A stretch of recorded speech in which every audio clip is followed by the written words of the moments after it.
Our main focus is the Yep. So we're building out, we're kind of all going towards that goal right now. Yep.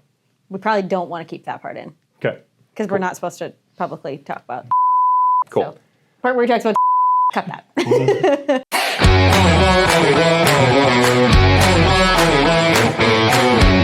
All right. Well, Nick, welcome to the podcast. Thank you. You are VP of Tech here at Fifth Wheel Freight. If you wouldn't mind just starting us off with a little bit about your role, your day-to-day, how you came to Fifth Wheel, just a little of your background. That'd be great. Yeah, I'm Nick. Been here for about 2.5 years at this point. My history with Fifth Wheel Freight kind of goes back quite a bit though. We started kind of working together in a consultant role. So I was brought on to help build some custom software here.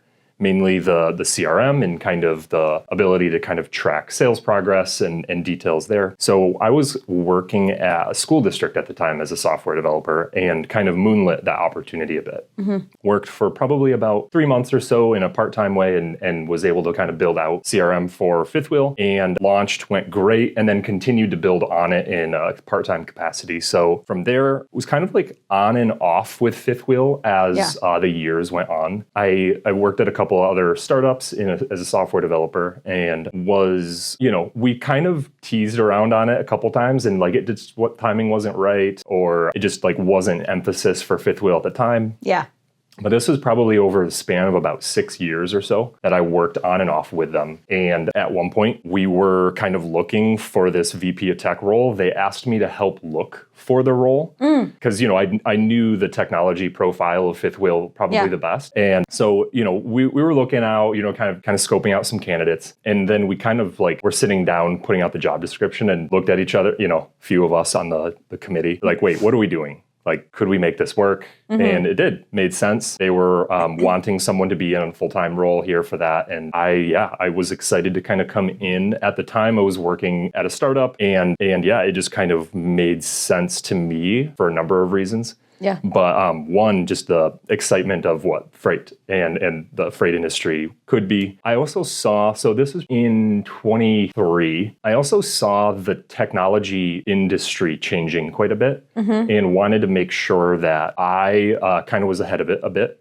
making sure, and saw Fifth Wheel Freight as an amazing opportunity to be able to apply all this new technology that's coming down the pipe in a meaningful way at scale. That was kind of one of the things I really saw coming here to Fifth Wheel and wanted to kind of embrace. Yeah, love that. Can you talk a little bit about your team's current structure and what your day-to-day kind of looks like, without going into detail? Sure. Types of projects you're working on, things like that? Sure. So we have the internal IT team. That's going to be 2 individuals, and their main priority is to service the people who are here. Yeah. We want to make sure that we have that support here. We want to have a friendly face to be able to help when technical issues come up, as well as a team that's equipped to be able to handle cybersecurity and bringing on new technology and being able to support that in a meaningful way. So that's one area. I also help oversee the data team in the technology aspect. So that's kind of a co-shared role with operations.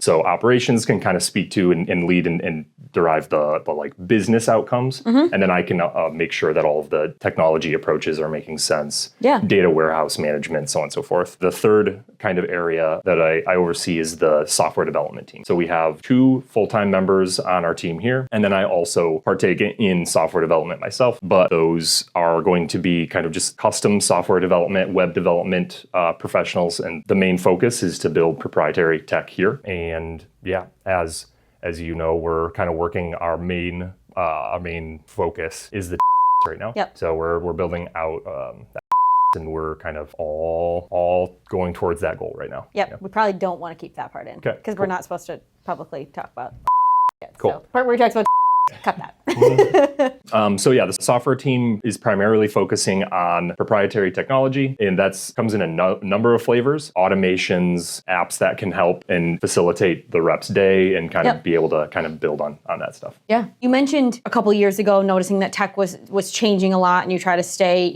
at the forefront of those changes. What do you do, I guess, personally and professionally to stay sort of on the front lines of tech changes as they come into the business world? Yeah, it's a good good question. It's difficult. It's probably, in a way, it's easier than it ever has been, but also harder. Yeah. And I'll kind of unpack that a little bit. So it's easier now because so many people are getting their hands into the onset of AI, being able to use LLMs. Like for the longest time, business professionals were only able to do as much as they could do in Excel. That was kind of their way of building apps in my mind, right? And now you see people are able to build these prototypes and actually like express their ideas in code. And I say prototype with purpose there. I've seen quite a few people try to bring something to the fullest extent, and there are still like, how are you going to host it?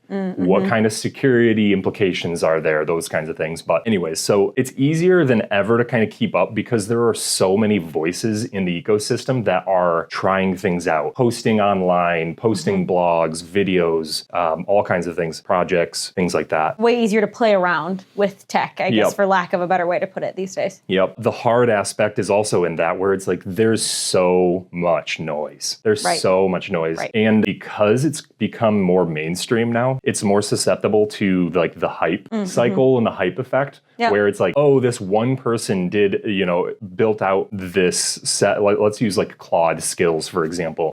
Built out a Claude skill that goes and manages their calendar, and it just goes viral, and it's all the stuff that it's like that already existed somewhere else through, and it's just like kind of when the masses get a hold of something, it can just kind of blow out of proportion and people kind of go crazy. So the other thing I don't really know is like how much of the online hype is like real people doing real things and like bots and AI actually like keeping that cycle going. So anyways, keeping up with a few notable people in the industry who are making progress. We've spoken with all of kind of the big AI kind of like implementers and agent-based kind of efforts in the freight tech space, seeing kind of like what they're up to and that kind of thing. But then also just kind of general networking, conferences, kind of speaking with people who are in different industries that are applying tech in a completely different way, but also probably solving the same exact problems. So that's probably the major way. Thanks for listening to Inside Freight by Fifth Wheel Freight, where we break down the logistics topics that matter to brokers, shippers, and carriers. FWF is a third-party logistics provider headquartered in Grand Rapids, Michigan, specializing in truckload, LTL, drayage, rail, overdimensional, and expedited freight across the U.S. and Canada. To learn more, visit FWF.com or follow us on LinkedIn, Instagram, TikTok, or YouTube.